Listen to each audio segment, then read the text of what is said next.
আর এবার ছবি দেখাবো আপনাদের বর্ধমানে, যেখানে যাদবপুরের ঘটনার প্রতিবাদে বিক্ষোভ। কার্জন গেটের সামনে বিক্ষোভ এসএফআই এর। আগামীকাল অর্থাৎ সোমবার আমরা জানি সারা দেশ জুড়ে প্রতিবাদের ডাক দিয়েছে এসএফআই। আর ছবি দেখছেন আপনারা বর্ধমানের, যেখানে যাদবপুরের ঘটনার প্রতিবাদে বিক্ষোভে এসএফআই কার্জন গেটের সামনে বিক্ষোভ দেখাচ্ছে তারা। পুলিশের সঙ্গে ধুন্ধুমার কার্জন গেটের সামনে এসএফআই পুলিশ ধস্তাধস্তি, কারণ বিক্ষোভ যখন থামাতে যায় সেখানে পুলিশ, তাদের সঙ্গে সেই মুহূর্তে সেখানে বচসা বাঁধে এসএফআই এর। কথা বলবো আমাদের প্রতিনিধি শরদিন্দু রয়েছেন সঙ্গে। শরদিন্দু, দেখো, বর্ধমানের কার্জন গেট থেকে পার্কাস রোড মোড়ে এসে তারা পথ অবরোধ শুরু করে এবং এই পথ অবরোধকে কেন্দ্র করে পুলিশের সঙ্গে ধস্তাধস্তি হয় এবং বেশ কয়েকজন এসএফআই কর্মী সমর্থক তারা আহত হয়েছে।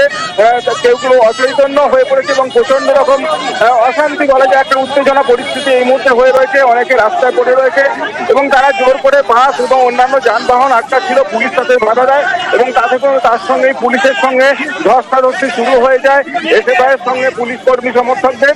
এবং তার ফেরে এই অবস্থা এখনো পার্কাস রোড এলাকায় বলা যায় যে অনেকেই অসুস্থ হয়ে পড়েছেন এবং তাদেরকে হাসপাতালে একদম মারধর করা হয়েছে পুলিশের পক্ষ থেকে।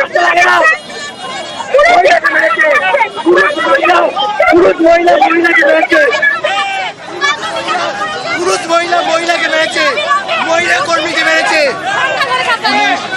মহিলা কর্মীদের মেরেছে এমনটাই অভিযোগ করছে তারা। সব মিলিয়ে এখন উত্তপ্ত পরিস্থিতি, অনেকেই রাস্তার মধ্যেই পড়ে রয়েছে এবং তারা সেইভাবেই আন্দোলন চালিয়ে যাচ্ছে এবং বিশাল পুলিশ বাহিনীও এসেছে, তারা রয়েছে। তারা পুলিশ বাহিনীও তাদেরকে নিরস্ত করার চেষ্টা করছে, অবরোধ তোলার চেষ্টা করছে। সেই ওপর আবার একটা উত্তেজনা পরিস্থিতি, ঠেলাঠেলি চলছে। একেবারে শরদিন্দু, সেই ছবি এখন দর্শকদের দেখাচ্ছি। যাদবপুরের ঘটনার প্রতিবাদে ধুন্ধুমার এই মুহূর্তে বর্ধমানের পুলিশ। বিক্ষোভ থামাতে গেলে পুলিশকে ঘিরে বচসা, পুলিশ এসএফআই ধস্তাধস্তি।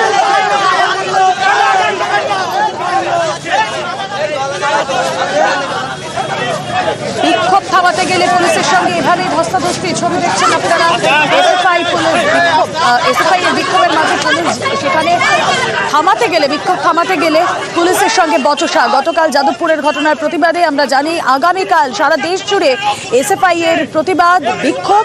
আর আজ বর্ধমানের কার্জন গেটের ছবি আপনাদের দেখাচ্ছি। সকাল থেকেই গতকালের ঘটনার প্রতিবাদে বিক্ষোভ দেখাচ্ছিলেন এসএফআই সমর্থকরা। সেখানেই পুলিশ বাধা দিতে গেলে পুলিশের সঙ্গে এভাবে বচসা, ধাক্কাধাক্কি।